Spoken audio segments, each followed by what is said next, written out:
বীজের জার্মিনেশন বা অঙ্কুরোদ্গম একটি গুরুত্বপূর্ণ বিষয়। আসসালামু আলাইকুম দর্শক, কৃষি ও ভেষজ কৃষি চ্যানেলের কৃষি বিষয়ক আর একটি ভিডিওতে আপনাকে স্বাগতম।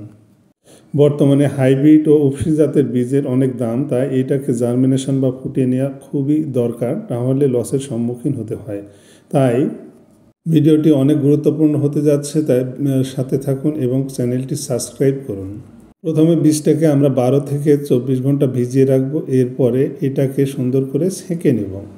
সেঁকে নিলে পানিগুলো নিচে পড়ে যাবে এবং বীজটা উপরে থাকবে। এই অবস্থায় যদি আমরা কিছুক্ষণ বা ঘন্টা 2-3 রেখে দিই, তাহলে বীজটা অনেক সুন্দর ঝরঝরে হয়ে যাবে।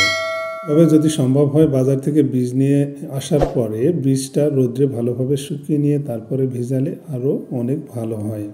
ভিউনগুলো সজীব হয়ে ওঠে এবং অঙ্কুরোদ্গমে সহযোগিতা করে। এইভাবে আমরা কিছুক্ষণ রেখে দেব। রেখে দেওয়ার পরে ঝরঝরে হলে এটাকে একটি টিস্যু পেপার উপরে ঢেলে নেব। টিস্যু পেপারটা চারিদিক থেকে সুন্দর করে মুড়িয়ে মাঝখানে নিয়ে আসব এবং এটা একটি চতুর্ভুজ আকৃতির খামে পরিণত হবে। দেখুন, এইভাবে সাবধানতার সাথে খুব ভালোভাবে আমরা বীজটাকে ভাঁজ করে রেখে দেব। এক্ষেত্রে আমরা একটি অথবা 2টি টিস্যু পেপার ব্যবহার করতে পারি, অর্থাৎ ডবল রোলের টিস্যু পেপার নেওয়া যেতে পারে। এতে বীজের আর্দ্রতাটা শুকিয়ে যাবে, অর্থাৎ বীজে যে অতিরিক্ত পানি ছিল সেটা টিস্যু পেপারে চুষে নেবে এবং বীজটা আরও বেশি ঝরঝরে হবে।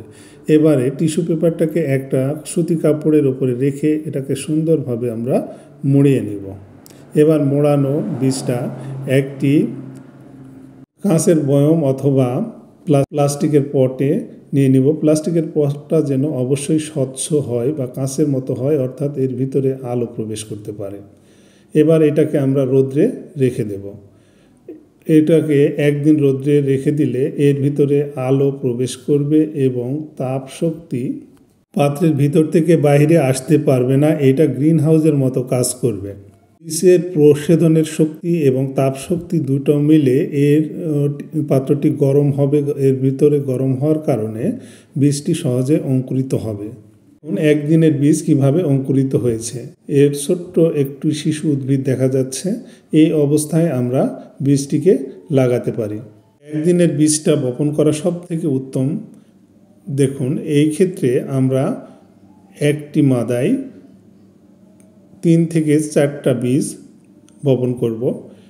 এই ক্ষেত্রে বপনের নিয়ম হলো, আমরা একটা সুন্দরভাবে ছিদ্র করে নেব এবং এর ভিতরে একটি বীজ প্রবেশ করাবো এবং সেটাকে হালকা করে চাপ দিয়ে মাটির সাথে এঁটে দেব, যাতে মাটির সংস্পর্শে থাকে। এর ফলে গাছটি বেরিয়ে আসতে সাহায্য করবে। তবে 3 দিনের অঙ্কুরিত বীজ যদি আমরা বপন করি, সেক্ষেত্রে কিছু নিয়ম মেনে চলতে হবে। আর 3 দিনের বীজ যখন আমরা বপন করব, তখন এর শিকড় এবং ছোট উদ্ভিদটি একটু বড় হয়ে যাবে। সেক্ষেত্রে আমরা যদি শুকনো মাটির ভিতরে দিই, গাছটি মরে যাওয়ার সম্ভাবনা থাকে। এই ক্ষেত্রে আমরা কিছুটা পানি ছিটিয়ে দিতে হবে।